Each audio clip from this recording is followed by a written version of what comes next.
अस्सलाम वालेकुम। कैसे हैं आप सब? होपफुली आप सब खैरियत से होंगे, ठीक ठाक होंगे। आज के व्लॉग में मैंने आपके साथ दो बहुत ही यमी सी रेसिपी तो शेयर करनी है। इसके साथ ही मैंने सोचा कि ज़रा आपसे ये भी शेयर किया जाए कि एक यूट्यूबर की लाइफ कैसी होती है। एक्चुअली तो ये एक फुल टाइम जॉब ही है, मतलब जैसे हम जॉब पे जाते हैं और 5 से 6 घंटे हमें वहाँ काम करना होता है, इसी तरह से जब हम यूट्यूब पे काम कर रहे होते हैं ना, तो हमें इससे ज़्यादा कहीं टाइम लगाना पड़ता है और सम टाइम तो बहुत सारी चीज़ों को मैनेज करना रियल में बहुत ही टफ हो जाता है। बहरहाल जी, अभी मॉर्निंग का टाइम था, अब हस्बैंड और बच्चे स्कूल कॉलेज ऑफिस जा चुके हैं, तो मैं बस अब किचन को समेट रही थी। सारी चीज़ें नाश्ते के लिए जो बाहर मैंने निकाली हुई थी उनको मैंने वापस रखा है। अभी इसके साथ ही मैंने किचन टॉप को साफ़ कर लिया था, क्योंकि किचन टॉप एक तो है ही ब्लैक और ऊपर से ज़रा सी भी इसके ऊपर डस्ट या कुछ भी गिरा होना तो वो बहुत ही बुरा लगता है, तो मुझे कंटिन्यूसली इसको साफ़ करना पड़ता है। अब मैं ये भी सोची हूँ कि नीचे वाला जब मैं किचन बनवाऊँ ना, तो उसकी काउंटर टॉप जो है ना, वो या तो मैं वाइट रखवा लूँ या जो है ना उसको मैं कोई और कलर में रखूँ, क्योंकि वाइट जो ब्लैक है ना उसको तो भाई साथ के साथ साफ करना ही पड़ता है, अदरवाइज किचन बड़ा मैसी सा लगता है। बच्चों के जाने के बाद बाकी घर की क्लीनिंग तो मैंने कर ली थी और किचन की क्लीनिंग अभी मैंने एंड पे करनी है। सम टाइम तो ऐसे करती हूँ कि पहले किचन क्लीन करती हूँ, उसके बाद बाकी के घर की क्लीनिंग करती हूँ, और सम टाइम बाकी सारा घर पहले साफ कर लेती हूँ और किचन को एंड पे ही रखती हूँ। और ये फ्रीज़ की हुई मैंने फ़िश निकाली है। डेली जब हम किचन में आते हैं ना मॉर्निंग में, तो बस हमारे जहन में एक ही चीज़ आ रही होती है कि अब आज पकाया क्या जाए। तो अब मैंने लेकिन रात को ही सोच के रखा था कि कल मैं फ़िश बनाऊंगी, चाहे कढ़ाई बना लूँ या करी बना लूँ, किसी भी फॉर्म में बना लूँगी, बहरहाल बनाऊँगी फ़िश ही। तो फ़िश मैंने निकाली है क्योंकि फ्रीज़ हुई थी। एक तो इसे मैंने पानी में डिप किया है, साथ ही इसमें मैंने विनीगर और नमक डाल दिया था, इससे इसकी स्मेल वगैरह सारी ख़त्म भी हो जाएगी। इससे पहले जब मैं फ़िश लाई थी ना, तो उस पर मिसाला वगैरह कुछ लगा हुआ था, अजवाइन और नमक, तो अच्छे से मैंने इसे वॉश करके उसके बाद रखा था। तो अभी जस्ट इसके अंदर मैं इसे डिप करके रखूँगी। चाय को मैंने लो फ्लेम पे ही रखा हुआ है और इधर से मैंने ये जो नाश्ते वाले बर्तन थे ये वॉश करने शुरू कर दिए थे। बर्तनों को जल्दी से वॉश करने के बाद, वैसे इतनी जल्दी वॉश नहीं होते ये, बस जब हम वीडियो बना रहे होते हैं ना उसी में ही होते हैं। इसके बाद जी सिंक को क्लीन कर लिया था। चाय बेचारी जो थी ना वो तो बन चुकी थी, फ्लेम मैंने बंद कर दिया था। फिर मुझे याद आया कि कपड़े भी वॉश करने के लिए डाले हुए थे, ज़रा उनको एक नज़र देख लूँ। तो ये आके मैंने मशीन को चेक कर लिया था, अभी टाइम रहता था, तो मैंने कहा चलें इतनी देर में मैं चाय पी लेती हूँ। अब मैंने निकाली है जी अपने लिए चाय, और क्योंकि तकरीबन ये 10:30 का टाइम हो गया था, मुझे दोबारा से थोड़ी थोड़ी भूख भी लग रही थी, क्योंकि आज नाश्ता मैंने बहुत अर्ली कर लिया था। तो बस ये अपने लिए थोड़ी सी निमको और बिस्कुट निकाले हैं। वैसे भी मेरे जो है ना चाय बिल्कुल खाली नीचे उतरती नहीं है, तो कुछ ना कुछ मैं चाय के साथ ज़रूरी लेती हूँ। तो अभी थोड़ी देर मैंने कहा चलें, जब तक मशीन कपड़े धो लेती है तो मैं धूप में जाके बैठ जाती हूँ। पिछले साल जब मैं रेंटेड हाउस में थी ना, तो वहाँ पे बिल्कुल भी नीचे धूप नहीं आती थी, और यकीन माने कि सर्दियों में तो मैं धूप के लिए तरस गई थी। तो अल्लाह का शुक्र है कि अब हमारे घर में ये बैक गैलरी में मॉर्निंग में ही, मतलब जैसे ही सूरज निकलता है ना धूप आना शुरू हो जाती है। तो बस थोड़ी देर यहाँ धूप में मैं बैठी थी, चाय वगैरह मैंने पी ली थी। और ये ना मैं लाई थी पील ऑफ नेल पॉलिश, मैंने सोचा चलें धूप में बैठ के ये भी लगा लेती हूँ। और ये बहुत ज़बरदस्त है, जस्ट 50 रुपीज़ की मतलब ईच मुझे मिली है। बहुत ही आसानी से ये पील ऑफ हो जाती है, बस जब दिल करे, शौक हो तो लगा लें, और फिर जब दिल करे तो फ़ौरन ही इसको उतार लें। और ये इसके बाद मैं जब कपड़े डालने आई थी ना, तो ऊपर ये जो प्लांट रखे हुए थे ये मुझे ड्राई ड्राई लगे, तो इन पे फिर थोड़ा सा मैंने पानी डाल दिया था। मार्केट जाने से पहले मेरे माइंड में होता है कि वाटरिंग कैन लेके आनी है, लेकिन जब वहाँ जाती हूँ तो बिल्कुल ही दिमाग से निकल जाता है, और इतने दिनों से मैं नहीं ला पा रही हूँ। बस यहाँ से फिर जब नीचे आई तो मुझे याद आया कि आज बेटे के बेडरूम की बेडशीट भी चेंज करनी थी, तो अब मैं ये चेंज करने लगी थी। ये जो बेडशीट है ना, ये मुझे मेरी बहन ने गिफ्ट लेके दी है, बहुत ही सॉफ्ट और मज़े का इसका स्टफ़ है, और पेशावर से उसने मंगवाई थी। तो अभी इससे मैंने स्टिच करवाया था, तो आज शहीद मुझे बोल के गया था कि मामा ये वाली बेडशीट आपने डालनी है, तो ये मैंने डाल दी थी। बड़ी मज़े की मुझे लगी है और डिज़ाइन भी बहुत प्यारा है। यहाँ से फारिग होने के बाद दोबारा से मैं आ गई थी किचन में, और फ़िश जो है वो इतनी देर में डीप फ्रीज़ हो गई थी। जब हम नमक डाल देते हैं ना, तो डीप फ्रीजिंग का प्रोसेस ज़रा जल्दी हो जाता है। बस इसके बाद पानी को ड्रेन कर लिया था और फ़िश को दोबारा से वॉश कर लिया था। अब मैं इसकी लाइट सी मैरिनेशन करने लगी हूँ, तो इसके लिए 1/4 टीस्पून के करीब मैंने डाल दी थी इस पर हल्दी, और फिर 1/2 टीस्पून इसमें मैंने डाला था सॉल्ट, 1/2 टीस्पून इसमें मैंने डाली थी सुरख मिर्च पाउडर, और इस पे डाला था जी मैंने 1 लेमन का जूस, और फिर जी लास्ट में इसमें मैंने डाल दिया था अदरक लहसुन का पेस्ट 1 टेबलस्पून के करीब। ये मेरा थोड़ा फ्रीज़ हुआ होता है, अभी डिज़ोल्व हो जाएगा। उसके बाद हाथों से अच्छे से सारे स्पाइसेस को फ़िश के ऊपर अप्लाई कर दिया था, और फिर इसे कवर करके 1 घंटे के लिए मैंने छोड़ दिया था। इसके बाद मैं थोड़ी वीडियो की एडिटिंग करने बैठ गई। यकीन माने जब एडिटिंग करते हैं तो टाइम गुजरने का पता ही नहीं चलता, और जब मैंने टाइम देखा ना तो 1:30 बज गया था। बस अब भागम भाग दोबारा मैं किचन में आई हूँ, और ये मैंने निकाले हैं जी 2 अदद प्याज। इन्हें भी जल्दी से मैंने कर लिया था स्लाइस, और अभी मैं बना रही हूँ फिश कढ़ाई। पहले मैं थोड़े और स्टाइल से बनाती थी, आज मैंने डिफरेंट स्टाइल से बनाई थी और यकीन माने बहुत ही मज़े की बनी थी। तो बस प्याज़ों को स्लाइस करने के बाद पैन के अंदर मैंने डाला था ऑयल। इसके अंदर मैंने कोई 1/3 कप के करीब डाला था, और फिर इसमें मैंने शामिल कर दिए थे प्याज। जितनी देर में प्याज लाइट ब्राउन होते उतनी देर में मैंने दूसरे पैन पे फिश को फ्राई करना शुरू कर दिया था। बहुत ज़्यादा इसमें फिश को फ्राई नहीं करना, जस्ट 1 to 2 मिनट तक करना है, ताकि लाइट सा गोल्डन कलर आ जाए फिश से। इससे ये होता है कि फिश अंदर तक पक जाती है, सारा पानी वगैरह उसमें से निकल जाता है, कच्चापन बिल्कुल ख़त्म हो जाता है। बस तकरीबन 2 मिनट फ्राई करने के बाद ये लाइट सी गोल्डन हो गई थी, तो इसे मैं साथ के साथ निकालती गई थी, और पीसेस मैंने डाल दिए थे। इतनी देर में प्याज जो थे ये भी सॉफ्ट हो गए थे और लाइट सा पिंकिश गोल्डिश कलर इन पे आ गया। तो फिर इसके अंदर मैंने शामिल कर दिए थे लहसुन। ये 1 गट्ठा लहसुन का छील के वो मैंने इसमें डाला, साबित लहसुन ही डाला है, और साथ में 3 अदद ग्रीन चिलीज़ को भी काट के डाल दिया था। बस 1 से 2 मिनट तक इनको फ्राई किया, और फिर उसके बाद जी इसका फ्लेम मैंने बंद कर दिया था, और इन सारी चीज़ों को मैंने ब्लेंडर में निकाल लिया था। सारी फिश भी फ्राई हो गई थी। ये 1 किलो फिश थी। फिर मुझे याद आया कि आज आटा भी गूंदा हुआ नहीं है, और जब देर हो रही हो ना तो काम भी और से और निकल आते हैं।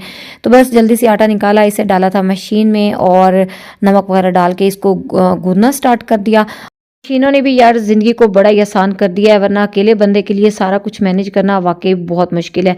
तो बस ये प्याज जो थे इनको फिर मैंने निकाल के ब्लेंड कर लिया था।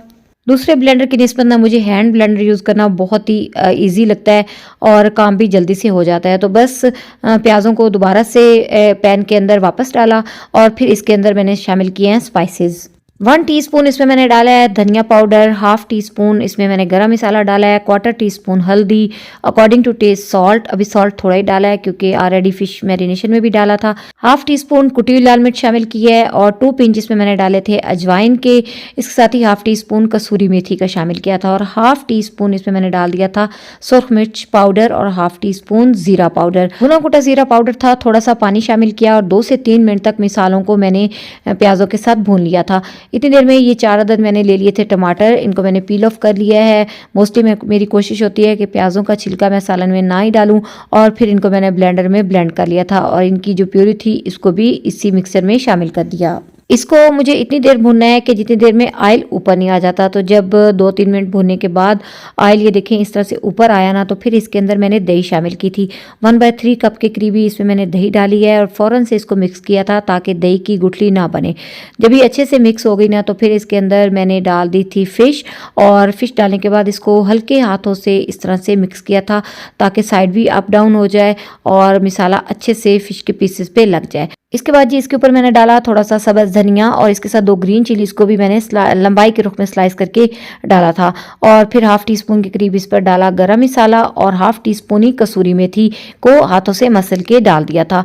और एंड पे जी इस पर मैंने डाला था जिंजर, जो कि स्लाइस हुई थी, मेरे पास थोड़ी पड़ी थी तो जितनी थी बस मैंने डाल दी, और फिर बस इसे ऊपर से कवर कर दिया था ताकि दही का पानी भी ड्राई हो जाए और फिश अच्छे से गल भी जाए। तो जितनी देर में ये सालन तैयार होता और पानी खुश्क होता, उतनी देर में मैंने रोटी बनाना शुरू कर दी थी। अच्छा, फ्लेम जो था ना वो मैंने मीडियम लो कर दिया था। एक दफ़ा दरमियान में मैंने इसे अपसाइड डाउन दोबारा से किया था।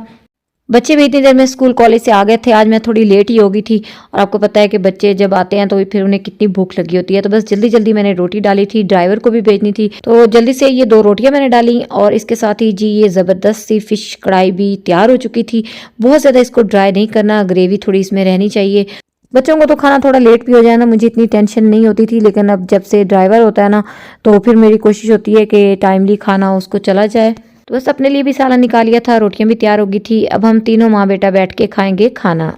तो ये तो था जी हमारा दोपहर का खाना। फिर जब शाम की चाय बनानी थी ना, तो बस दिल किया इसके साथ कुछ होना चाहिए। मेरे पास ये थोड़ा सा बॉयल्ड चिकन पड़ा था, तो मैंने कहा आलू और चिकन वाले कटलेट्स ही बना लेती हूँ। आलू मैंने कर लिए थे बॉयल, ये 4 अदद आलू लेके इन्हें मैंने बॉयल कर लिया है, और ये एक मीडियम साइज़ का प्याज था, इसको भी मैंने काट लिया है। साथ में 2 ग्रीन चिलीज़ हैं और थोड़ा सा धनिया है। और ये कटलेट्स इतने मज़े के बने थे ना कि मैं आपको बता नहीं सकती। इस घर में सबको बहुत पसंद आए थे। एक तो ये बनाने इतने आसान हैं, झटपट बन जाते हैं, और फिर बहुत ही यम्मी बनते हैं। तो आप भी एक दफ़ा ज़रूर ट्राई कीजिएगा, आपके घर में भी सब इसको बहुत पसंद करेंगे। तो आलूओं को फिर कर लिया था मैंने मैश। इनके लिए जब आपने आलू बॉईल करने हैं ना तो उनको बहुत ज़्यादा नरम नहीं कर देना। आलू मैश करने के बाद इसमें मैंने ये श्रेडेड चिकन शामिल कर दिया था। चिकन कोई 1 पाव के करीब बनता है और फिर जी इसमें मैंने ये प्याज को चॉप करके डाल दिया था, साथ में धनिया चॉप करके शामिल किया, ग्रीन चिलीज़ को बारीक चॉप करके डाल दिया था। सारे घर के स्पाइसेस डाले थे। हाफ़ टी स्पून इसमें कुटी हुई लाल मिर्च डाली, हाफ़ टी स्पून ज़ीरा डाला था, हाफ़ टी स्पून इसमें मैंने चाट मसाला डाला, हाफ़ टी स्पून नमक डाला, 1 टीस्पून धनिया पाउडर डाला और हाफ़ टी स्पून कसूरी मेथी लेके उसे हाथों से इस तरह मसल के डाल दिया था। 1/4 टीस्पून ब्लैक पेपर पाउडर डाला था और बस जी ये थे स्पाइसेस। इसके बाद इन सारी चीज़ों को अच्छे से मिक्सअप कर लिया था। तो ये देखिए जी ये मिक्सचर हमारा अच्छे से हो गया है तैयार। अब इसके बनाएंगे कटलेट्स। कोई भी शेप आप दे सकते हैं, मैंने इन्हें जैसे टिक्की की शेप होती है बस वही वाली दी थी। और फिर जी ये तकरीबन कोई 11 कटलेट्स मेरे तैयार हो गए थे इस मिक्सचर से। और कटलेट्स को तैयार करने के बाद ये मैंने ले लिए हैं कुछ ब्रेड क्रम्स और एक अंडा जिसके अंदर थोड़ा सा मैंने दूध शामिल कर लिया था। दूध इसके अंदर मैंने तकरीबन कोई 2 टेबल स्पून डाला था। बस इसको अच्छे से मिक्सअप किया और फिर टिक्की को पहले एग में डिप किया, उसके बाद इसको ब्रेड क्रम्ब से कोट कर लिया था। बस इन्हें इस तरह से साथ साथ मैं कोट करती गई और साथ साथ इन्हें करती गई थी फ्राई। मीडियम फ्लेम पे इन्हें फ्राई करेंगे, ना तो फ्लेम बहुत ही लो होना चाहिए, उससे ये टूटने लग जाएंगे और अगर फ्लेम हाई होगा ना तो ये एकदम से जल जाएंगे। तो बस मीडियम फ्लेम पे आप इन्हें फ्राई करें और जब अच्छा सा गोल्डन कलर आए तो फिर निकाल लें। तो ये देखिए जी इस तरह से ये बहुत ही ज़बरदस्त से गोल्डन गोल्डन हमारी आलू की टिक्कियाँ तैयार हो गई थी और चाय का मज़ा हो गया था दोबारा। इस तरह की इजी रेसिपीज़ बनाने में बिल्कुल भी टाइम नहीं लगता, लेकिन जब वीडियो के लिए बनाना हो ना तो फिर बहुत सारी चीज़ों को देखना पड़ता है, हर चीज़ को इकट्ठा करना पड़ता है और कैमरे को इधर रखो उधर रखो, बस इस तरह में बहुत टाइम लग जाता है। चाय पीने के बाद जी हम आ गए थे वन स्टॉप, क्योंकि कुछ सब्ज़ी वगैरह भी लेनी थी और पंजीरी मुझे बनानी थी, तो उसके लिए कुछ चीज़ें चाहिए थी मुझे। तो बस यहाँ से वो चीज़ें हमने बाय की, फिर घर वापस आए और ये जी प्लांट आज मेरा आ गया था यहाँ पे इस कॉर्नर में रखने के लिए, बहुत खूबसूरत लग रहा है। आहिस्ता आहिस्ता से ही लेकर अल्हम्दुलिल्लाह से घर सेट होता जा रहा है। तो बस जी घर वापस आके फिर रात के टाइम मैंने पंजीरी को बनाने के लिए तैयारी शुरू की थी। इसकी रेसिपी ऑलरेडी मैंने आपसे शेयर कर दी है, इसलिए यहाँ पर इसकी डिटेल में नहीं जाऊँगी। लेकिन ये है कि ये पंजीरी ज़रूर बनाएं। ड्राई फ्रूट्स वगैरह आप अपनी मर्ज़ी से कम ज़्यादा डाल सकते हैं, लेकिन कमर कस हो गया, ये इलसी हो गया, इसको ज़रूर शामिल करें। इससे ये जो हम लेडीज़ को पट्ठों में दर्द, कमर में दर्द रहता है ना, वो सारे पेन्स ख़त्म हो जाते हैं। कमर कस तो स्पेशली बहुत ही अच्छी चीज़ है, लेकिन होती गर्म है। क्वांटिटी आपने इसकी कम भी रखनी है और पंजीरी को फिर 2 to 3 टेबल स्पून ही आपने खाना है पर डे। इस तरह से बेसिक तैयारी मैंने रात को ही कर ली थी, लेकिन इस तैयारी के करते करते टाइम भी बहुत ज़्यादा हो गया था और बस भी आपको मैं ज़रा दिखाती हूँ कि किचन में कितना हो गया। टाइम हो गया जी रात के कहीं 12 बज गए हैं और बाकी सब सो गए थे। मैंने अभी ये सारी चीज़ें समेटनी हैं, उसके बाद किचन को साफ़ करना है, ये बर्तन वॉश करने वाले हैं, ये वॉश करने हैं, उसके बाद फिर मुझे सोना है। तो आखिरकार जी ये सारा मैस भी समेटा गया था, किचन साफ़ हो गया, बर्तन भी मैंने वॉश कर लिए थे। तो वीडियो बनाना, उसे एडिट करना, घर वालों को टाइम देना, सब कुछ मैनेज करना, इस सारे में अपने लिए टाइम निकालना बहुत ही मुश्किल हो जाता है। काफ़ी सारी चीज़ें जो सोची होती हैं वो रह भी जाती हैं, कभी मार्केट जाना हो तो वो नहीं जा पाती हूँ। तो बस ये थी जी एक मेरी डेली रूटीन और इसी से मिलते जुलते ही हमारे डेज़ होते हैं। तो बस अब मैंने ग्रीन टी अपने लिए बनाई थी, रात के तकरीबन कोई 1:15 हो गए हैं, बस अब ग्रीन टी पीऊँगी, उसके बाद सो जाऊँगी। तो अब आपसे भी इजाज़त चाहती हूँ। अगर आपको ये वीडियो अच्छी लगी हो तो फिर लाइक करना और चैनल को सब्सक्राइब करना भी मत भूलिएगा। इंशाल्लाह फिर मिलेंगे नेक्स्ट वीडियो तक के लिए। अल्लाह हाफिज़।